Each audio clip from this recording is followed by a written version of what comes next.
Менің есімім Жайна, 33 жастамын, 2 баланың анасымын.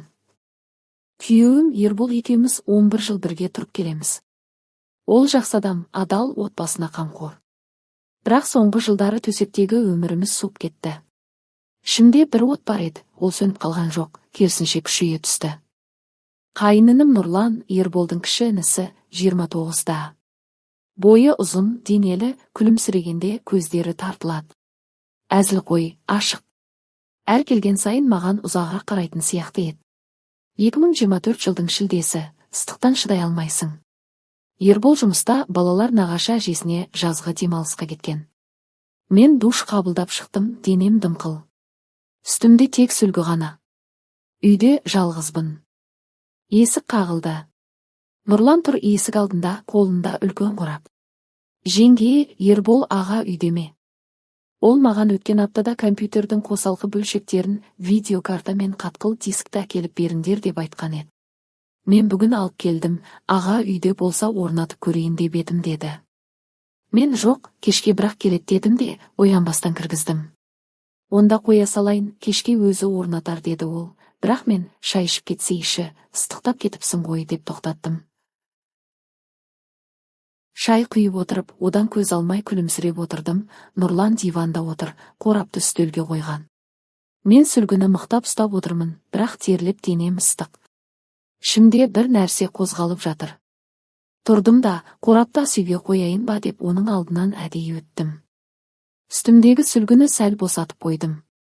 Содан еңкейіп қорапты ала бергенде сүлгім жерге сырғып түсіп кетті. Аппақ денем оның алдында жарқ ете қалды. Тыр жалаңаш тұрмын. Кеудем жұмыртқадай дөп-дөңгелек болып дірілдеп тұр.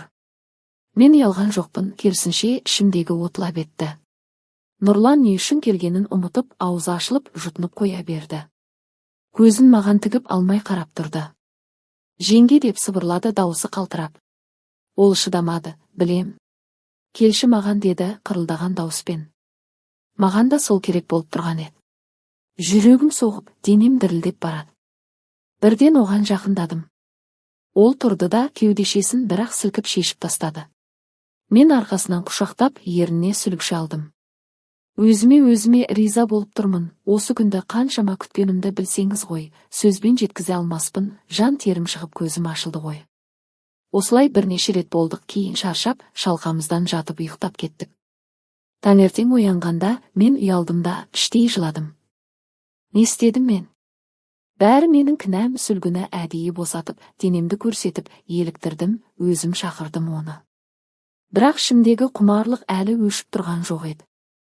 Ертесіне Нұрлан тағы келді.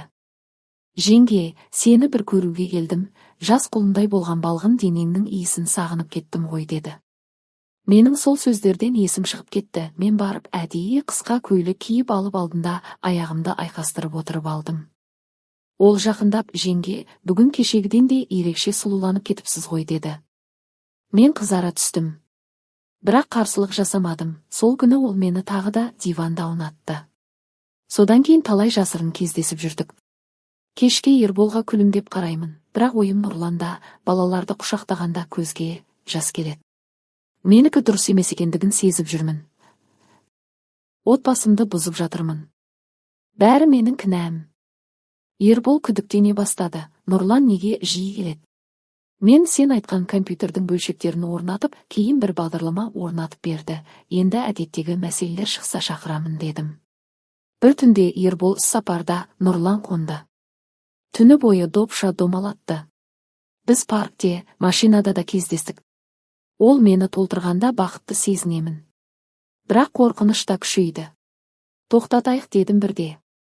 Ол жоқ деді. Мен тоқтатқым келмейді, тек ол біліп қойса не болады. Қазір ойланып отырмын, айтып тастау керек пе? Әлде жалғастыра берем бе? Денем әлі оны қалайды. Бірақ білемін, мен кінәлімін, толық кінәлімін. Бәрі сол бір ыстық күні оны шақырып алып тұр, жалаңаш оның алдынан өткенімнің кесірі. Ішімдегі от әлі сөніп тұрған жоқ, оны ұмыта алар емеспін. Қазір 2025 жылдың желтоқсанның ортасы. Сыртта қалың қар жауып тұр, үй іші жылы, бірақ жүрегім мұздап барады. Осы бірнеше айдың ішінде мен өзімді танымайтын болдым.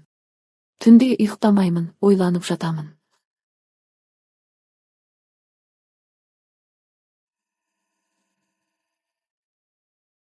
Күйеуімді таңдаймын ба, әлде қайнымды таңдаймын ба, білмеймін.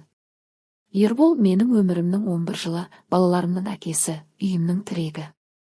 Ол ешқашан опасыздық жасамады, әрқашан адал болды. Бірақ төсектегі суықтық, күнделікті шаршаңқылық бәрі мені іштей жеп бітірді. Ал Нұрлан, ол мені әйел етті. Оның қол тигенде денем тіріледі, көзқарасымен жанымды жылтып жібереді. Ол маған сені мәңгі сүйіп өтемін. Сенсіз өмір сүре алмаймын дейді. Сенемін бе? Сенгім келеді. Бірақ кейде ойлаймын, ол мені жай ғана пайдаланып жүрме. Қолжетімді, тәуекелді ләззат ретінде ғана көреме. Балаларымды ойласам, жүрегім ауырып кет. Екеуі де кішкентай, әкесі мен анасын бірге көріп өсуде. Егер бәрі ашылса, оларға не деймін? Анам опасыз болды деп туыстарым айтама. Ата-анама қалай қараймын? Әлде осылай жасырын кездесіп жүре береміз бе? Аптасына 1-2 рет, Ербол іс сапарда немесе жұмыста болғанда. Бұл уақытша қарым-қатынас сияқты. Мен ондайды қаламаймын. Мен шынайы нәрсе қалаймын. Бір күні шындық ашылса, не болады екен? Ербол біліп қойса, мені босатама. Осы ойлар мені тұңғиыққа батырып тұр. Түнде оянсам, көз жасыма малынып жатамын. Денем Нұрланды қалайды, бірақ жаным тыныштық сұрайды. Мен не істеймін енді? Бәрі сол бір ыстық күні басталды, және енді қалай аяқталары белгісіз.